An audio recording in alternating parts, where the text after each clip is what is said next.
অন্তর্বর্তী সরকারের প্রধান উপদেষ্টার সঙ্গে সংলাপ শেষে কথা বলছেন এই মুহূর্তে সিপিবি সম্পাদক রুহিন হোসেন প্রিন্স। আমরা সরাসরি চলে যাচ্ছি সেখানে। না, বিভিন্ন যে সংস্কারের 6টি কমিটি করেছি, আমরা ধন্যবাদ জানিয়ে বলেছি এর মধ্যে প্রধান হবে নির্বাচন ব্যবস্থার সংস্কার, এবং সেটা আজকে থেকেই রাজনৈতিক দল সহ বিভিন্ন দলের সাথে ব্যক্তিবর্গের সাথে কথা বলে পূর্ণাঙ্গ সংস্কার করে একটা নির্বাচন কবে হবে এই রোডম্যাপ ঘোষণা করতে হবে। একই সাথে বলেছি অন্যান্য যে কাজগুলো আছে সেই সংস্কারের প্রস্তাব তারা করে যাবেন, পরবর্তীতে নির্বাচিত সরকার সেগুলো এগিয়ে নেবেন।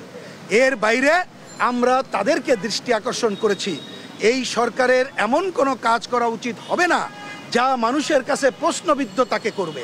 তাকে প্রশ্নবিদ্ধ করা মানে হচ্ছে এই যে হাজারো শহীদের রক্তের মধ্য দিয়ে যে গণঅভ্যুত্থান আমরা সংগঠিত করেছি, এই যে হাজার হাজার মানুষ যে আহত, তার এখনো কান্না বুকে চেপে আছে, কিন্তু সে গণঅভ্যুত্থানকে আফোল্ড করে সেই গণঅভ্যুত্থান প্রশ্নবিদ্ধ হবে। এই জন্য অনেক কাজ করা যাবে না। তার মধ্যে আমরা দৃষ্টি আকর্ষণ করেছি মুক্তিযুদ্ধকে বিতর্কিত করা যাবে না। আমরা বলেছি বিশ্ববিদ্যালয়ে যে আজকে রাজনীতি বন্ধের নামে গণতান্ত্রিক অধিকার হরণ করা হচ্ছে, সাম্প্রদায়িক শক্তিকে সুযোগ দেওয়া হচ্ছে, এটি করা যাবে না।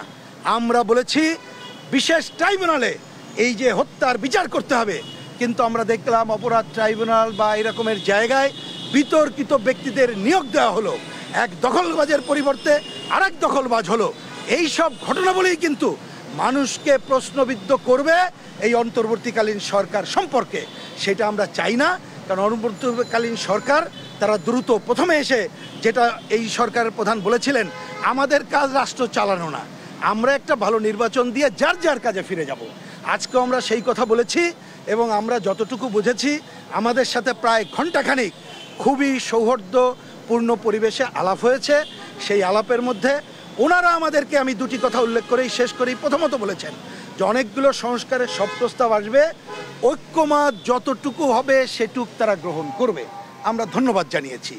একই সাথে ওনারা বলেছেন যে আমাদের কাজ যে আপনারা প্রথমে যেদিন বলেছি ভালো কাজ করেই চলে যাওয়া, সেই কাজ তারা করবেন।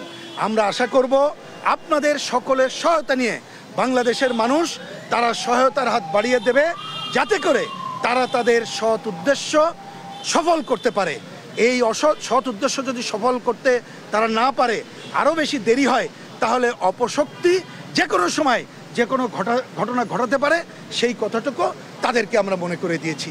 এর মধ্য দিয়েই আমরা আমাদের বাম গণতান্ত্রিক জোটের আলোচনা আজকে শেষ করেছি। আমার মনে হয় কোনো অসম্পূর্ণ থাকলে দু এক কথা মাসুদ রানা বলতে পারে বলে শেষ করি।